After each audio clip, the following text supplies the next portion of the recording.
बिस्मिल्लाहिर्रहमानिर्रहीम। अस्सलाम वालेकुम व्यूवर्स। आज मैं आपके लिए बहुत ही ज़बरदस्त रेसिपी और रेमेडी लेकर आई हूँ। इंशाल्लाह आप लोगों को पसंद आएगी और ये रेसिपी आप सालों साल इस्तेमाल भी कर सकते हैं रेमेडी के तौर पे भी। आज हम एक इतनी ज़बरदस्त चीज़ बनाएंगे जो कि बच्चे तो क्या बड़ों की भी पसंदीदा चीज़ होगी। तो चलिए जी स्टार्ट करते हैं रेसिपी को। सबसे पहले मैंने यहाँ पे लिया है एक अदद बाउल। इसके अंदर हम शामिल करेंगे हाफ़ टी स्पून सोडा, मीठा सोडा शामिल करेंगे और साथ इसके अंदर 1 टीस्पून जो है शामिल कर देंगे सिरका। अच्छे से मिक्स कर लेंगे और मिक्सिंग करने के बाद जी हमने इसके अंदर शामिल कर देना है पानी। पानी शामिल इतना करेंगे जिसके अंदर हमने ये जो ऑरेंज है इनको हमने वॉश करना है।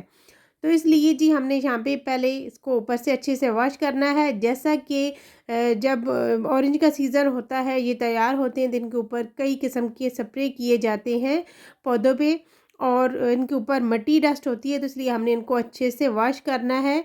इस पानी से निकाल के हमने 2 से 3 पानी निकाल दिए हैं और इनको अच्छे से वॉश कर लिया है। तो यहाँ पे जी अब हमने लेना है एक टिश्यू पेपर। आप कोई साफ सा कपड़ा भी ले सकते हैं और उसके साथ आपने अच्छे से इनको ऊपर से खुश्क करना है।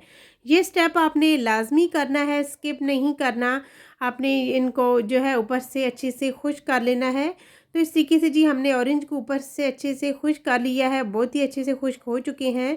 यहाँ पे जी आप 2 तरीक़ों के साथ जो है ये रेमेडीज़ ये रेसिपी बना सकते हैं। जैसा कि आप ऊपर से इसके छिलके जो है किसी ग्रेटर के साथ ऊपर से ग्रेट करके जो है उतार सकते हैं इसका छिलका, और इस तरीके से भी आप उतार सकते हैं। तो यहाँ पे जी हमने इसका छिलका जो है पहले अच्छे से उतार लेना है और रेसिपी को आपने लाजमी स्टेप बाय स्टेप फॉलो करना है ताकि आपकी रेसिपी भी ज़बरदस्त बने। तो यहाँ पे जी हमने इसके अंदर शामिल कर दिया है मीठा सोडा और इसके अंदर हमने शामिल किया है पानी।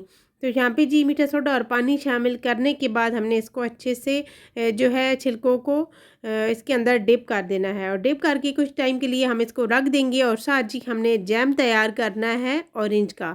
तो ऑरेंज का जैम किस तरीके से तैयार करेंगे, तो यहाँ पे आपने इस बात का ख्याल रखना है कि ये जो ऊपर इसके वाइट वाला जो है पार्ट है इसको हमने ऊपर से अच्छे से साफ़ करना है, क्लीन करना है और इसके अंदर से हमने बीज भी रिमूव करने हैं।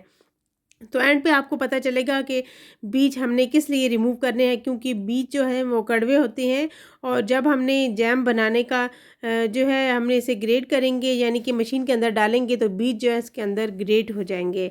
तो इसलिए आपने ये स्टेप लाजमी करना है कि बीज को हर हाल में लाजमी निकालना है, कोई बीज ना रहे। अगर कोई रह जाता है तो 1-2 से तो कोई मसला नहीं, लेकिन अगर ज़्यादा रह जाए तो ये जैम जो है कड़वा हो जाएगा। तो यहाँ पे जी देखिए कि हमने सारे बीज को अच्छे से रिमूव करना है और ऊपर से ये वाइट वाला जो है इसको भी उतार लेंगे। तो यहाँ पे जी सारे साफ़ हो चुके हैं। तो हमने यहाँ पे लेना है एक अदद सॉस पैन, कोई भी पतीला वगैरह आप ले सकते हैं। तो इसके अंदर हम जो छिलके पानी के अंदर डाल के रखे थे मीठा सोडा डाल के, वो भी हमने यहाँ पे जी निकाल दिया है उसके अंदर से पानी। और यहाँ पे ये वाला पानी जो है आप इसके अंदर शैम्पू डाल के और मीठा सोडा इसके अंदर डला हुआ है, आप इसके जो है अपने हाथ पाँव अच्छे से साफ़ कर सकते हैं। तो इस तरह से जी आप एक एक स्टेप जब देखेंगे तो आपके इसके अंदर हर स्टेप जो है हेल्पफुल मिलेगा। तो हमने इसके अंदर गर्म पानी शामिल करना है और गर्म पानी शामिल करने के बाद अब हम इसको चूल्हे पे रखेंगे और ऊपर से कवर करके इसको हमने बॉईल करना है। यहाँ पे हमने इसको इतना ज़्यादा बॉईल करना है, तकरीबन 10 मिनट के लिए हमने इसको वैसे ही कवर कर देना है और इस तरीके से बॉईल आने देना है। जितना ज़्यादा बॉईल आएगा इसके छिलके से जो है असर निकलेगा और ये पानी हमारे लिए बहुत ही रेमेडीज़ के लिए बहुत फ़ायदेमंद है। यकीन जानिए इतना ज़बरदस्त ये पानी है कि जब आप इसे इस्तेमाल करेंगे तो आप खुद ब खुद जो है हैरान रह जाएंगे। तो यहाँ पे जी छिलकों को हमने हटा देना है और ये जो पानी है ये बहुत ही ज़बरदस्त है। तो इसको मैं आपको बताऊंगी कि आपने एंड पे क्या करना है। तो ये जो छिलके हैं इनको हमने एक बाउल के अंदर डालना है। छिलकों के अंदर से कड़वा जो है वो कड़वाहट ख़त्म हो चुकी है। तो अब हम इसके अंदर शामिल करेंगे 1 कप चीनी। आप जैम जितना भी ज़्यादा बनाना चाहते हैं आप अपने हिसाब से चीनी का इस्तेमाल कर सकते हैं। तो यहाँ पे जी हमने अच्छे से मिक्सिंग कर देनी है छिलकों के अंदर जो चीनी हमने डाली है। और अब हम इसके अंदर डालेंगे जो हमने ऑरेंज की सारे जो पीस साफ़ करके रखे थे अंदर से बीज निकाल के, ये हमने सारे शामिल कर देने हैं।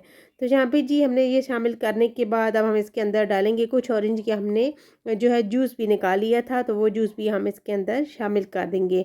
यकीन जानिए इतनी ज़बरदस्त ऑरेंज जैम ये बनकर तैयार होगा कि आप जो है इसको सालों भी सेव करके रखेंगे तो अगले साल ऑरेंज का सीज़न आने तक भी ये ख़राब नहीं होगा।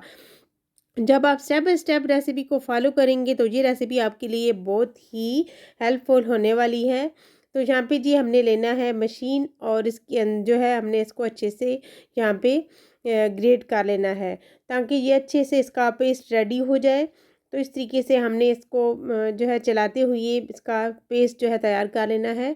तो इसको हमने पेस्ट की शक्ल में लेकर आना है, बहुत ही अच्छे से ग्रेट कर लेना है। तो यहाँ पे देखिए कि कितना ज़बरदस्त ये पेस्ट रेडी हो चुका है। तो अभी इसका स्टेप रहता है आगे चल के मैं आपके साथ शेयर करूँगी कि हमने इसको पकाना कैसे है, जो आप इसको पूरा साल भी सेव करके रखें तो ये ख़राब ना हो। तो यहाँ पे जी हमने ले लिया एक अदद पैन और इस पैन के अंदर हमने ये सारा जो पेस्ट है ये सारा शामिल कर देना है। और इसको शामिल करने के बाद हम इसके अंदर शामिल करेंगे बटर। बटर जो है इसके अंदर हमने शामिल कर दिया है। यहाँ पे आपने बटर का इस्तेमाल ही करना है, अगर अपने घर में इस्तेमाल करना है, अपने बच्चों के लिए इस्तेमाल करना है तो ये ज़्यादा हेल्दी भी है और फ्लेवर के लिए भी बहुत ही ज़बरदस्त है। तो बटर के साथ जी हमने यहाँ पे लेना है दालचीनी का पाउडर, जिससे फ्लेवर बहुत ही ज़बरदस्त आएगा और बाज़ार जैसी लुक आपको मिलेगी। तो इसको जी हमने शामिल करने के बाद अच्छे से पकाना है, साथ साथ मिक्सिंग करते जाएंगे और इसको हमने अच्छे से पका लेना है। तो यहाँ पे हैंड बीटर मैंने ले लिया है, इसके साथ हमने इसको बहुत ही अच्छे से इस तरीके से मैश करना है ताकि ये अच्छे से जो है इसका पेस्ट बन जाए और ये बहुत ही ज़बरदस्त जो है पक सके। तो यहाँ पे देखिए कितना ज़बरदस्त जो है हमने इसको 3 से 4 मिनट अच्छे से पकाया है और ये बहुत ही ज़बरदस्त रेडी हो चुका है। तो अब इसके साथ जो है हमने इसको डालना है एक बाउल के अंदर और इसको हमने सेव करने का तरीका भी आपके साथ शेयर करूँगी कि कितना ज़बरदस्त ये जैम जो है हमारे पास कम टाइम में बना है और कम खर्च में। तो ये देखिए जी हमारे पास ये जो पानी मैंने आपके साथ शेयर किया था कि हमने इसकी रेमेडीज़ तैयार करनी है, तो आप इस पानी के अंदर लेमन मैक्स डाल के बर्तन भी वॉश कर सकते हैं। और सबसे मेन बात कि अगर आपका हाथों का कलर गर्दन काली है, हाथ काले हैं, तो आप जो है किसी रुई के साथ जो है अपने हाथों पे गर्दन पे इसका पानी लगा के या स्प्रे के अंदर डाल के आप जो है रखें और रुई के साथ इसको साफ़ करें और आप देखिए कि कितना ज़बरदस्त ये जो है रिज़ल्ट लेकर आएगी। तो साथ जी हमारे पास ये जैम जो है ये आप देखिए कि कितना ज़बरदस्त जो है रेडी हुआ है। और अब हम इसको सेव करने का तरीका भी आपके साथ शेयर करेंगे कि हमने कितने कम खर्च में इतना ज़बरदस्त जो है जैम तैयार कर लिया है। इसका इतना ज़बरदस्त फ्लेवर है कि अगर आप अपने बच्चों को ब्रेड पे लगा कर देंगे तो आपके बच्चे इसको जो है बहुत पसंद करेंगे और सुबह ख़ास तौर पे नाश्ते के साथ तो बच्चे आपसे मांग मांग कर लेंगे। यकीन जानिए बहुत ही ज़बरदस्त है, बाज़ार से जाने लेकर आने की ज़रूरत बिल्कुल भी नहीं पड़ेगी और आप घर पर ही मज़ेदार सा जैम तैयार कर लेंगे। तो ये देखिए जी अगर आप ये बोतल लेने जाएँ तो तकरीबन 300 से 400 से कम नहीं मिलेगी। तो यहाँ पे जी मैंने ब्रेड को अच्छे से तवे के ऊपर थोड़ा सा इसका गोल्डन सा कलर लेकर आई, उसे गर्म किया और इसके ऊपर अब हम जैम लगाएंगे। जैम लगा के आप अपने बच्चों को जो है दें और आप खुद भी इंजॉय करें और अपने बच्चों को भी इंजॉय करवाएं। यकीन जानिए बहुत ही ज़बरदस्त जो है ये जैम है। रेसिपी को ट्राई ज़रूर कीजिए। Thanks for watching. अल्लाह हाफ़िज़।